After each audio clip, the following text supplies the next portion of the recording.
Hello, Isabella from Priority today, and yet another antique that we haven't discussed yet. Today we are looking at an 1880s corset, 1880s, possibly 1890s corset with a single hip gore. As you can see, this is an original that doesn't really fit very well on my antique dummy, but fits well enough. Doesn't fit me, regrettably, because it's actually in quite a good nick. So I'm going to take a pattern for it for the Victorian Dressmaker 3 book, but it's quite an unusual one, and basically remake it in modern materials. Well, still couture.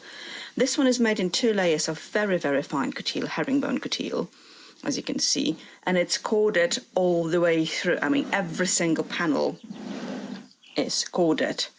As simple as that.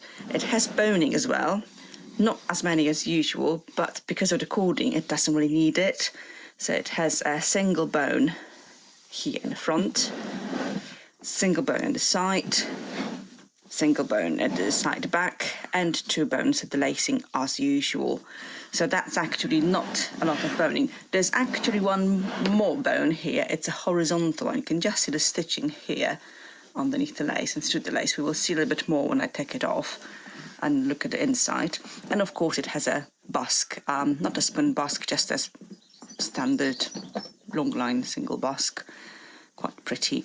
The fabric is grey, possibly has sort of dulled in time, but I don't think it was ever black. It's bound with a single layer of tape, which is also grey.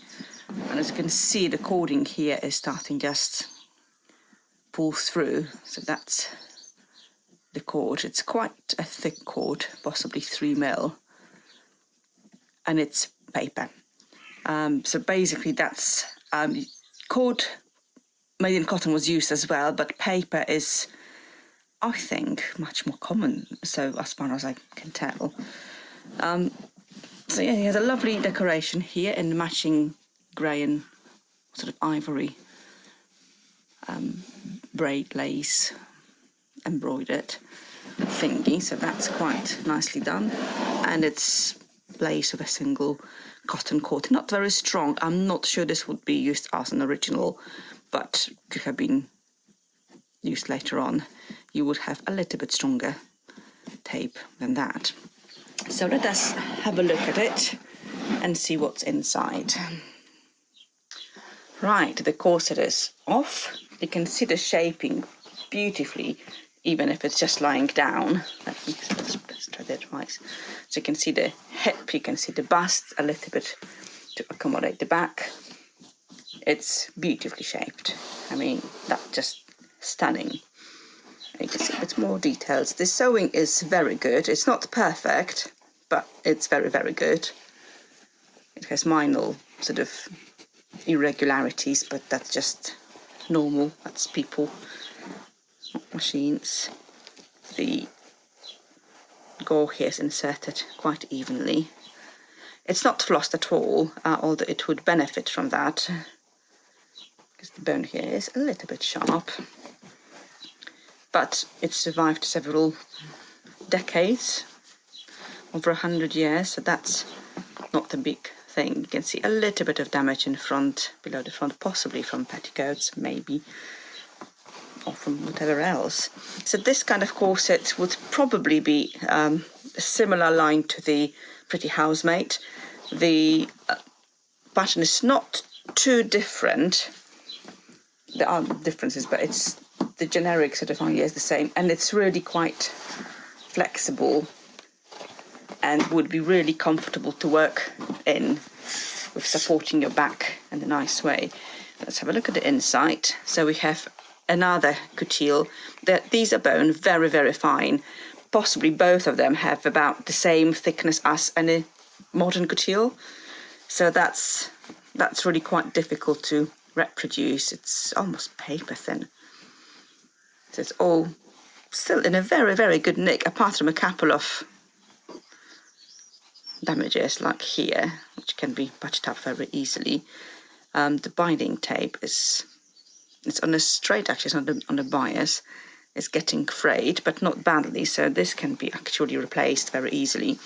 And we have a waist stay, which is slightly higher than a waist stay, which is quite interesting because normally waist would be just about here. So this time is for a really underbust stay, but it's just a plain cotton tape.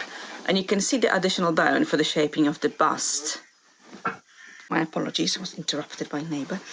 So you can see the bone here, again in simple herringbone tape, just stitched all the way through all the cording, secured on both ends, and that's it. And they didn't really care that it shows on the other side. It worked, so yeah, no one was really watching you in a corset apart from your maybe friends and a spouse. So a really interesting piece, and as I said, beautifully preserved.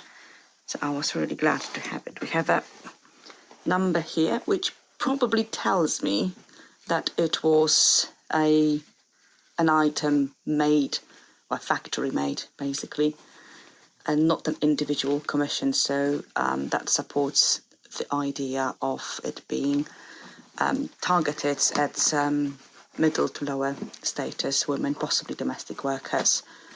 But even though, I mean, well, look at the pretty housemaid corset. It's just stunning. It was the most, well, basically the bestseller corset in England in the time, and I think this one would not be far out. Surprisingly enough, there's a little pin stuck here. It's been stuck for quite some time. Not sure why, but it's there, and it's quite rusty. I might actually take it out because it might be an antique, but it's still quite vicious, and it's really marking the fabric a bit too much. So there you go, Victorian pin, very rusty. Interestingly enough, pin is rusty, busk isn't, and the eyelets are slightly tarnished, but not rusted. So yeah, and eyelets really sort of stayed quite a lot. It doesn't seem to be, it's worn, but not overworn. So I'm just wondering whether either a change of fashion or a change of size, possibly pregnancy, would mean that the corset was cast aside, or maybe someone died, you never know. Or maybe they just didn't like it, or maybe it never got sold and was used as a sample in a factory. Lots of theories, we can just speculate really. But still, it's an amazing example of Victorian craftsmanship. So I'm very much looking forward to replicating that. Sadly, don't have grey, excuse me, don't have grey couture. I might use cambric at the back because otherwise it's going to be a little bit too thick. I've got cord, paper cord to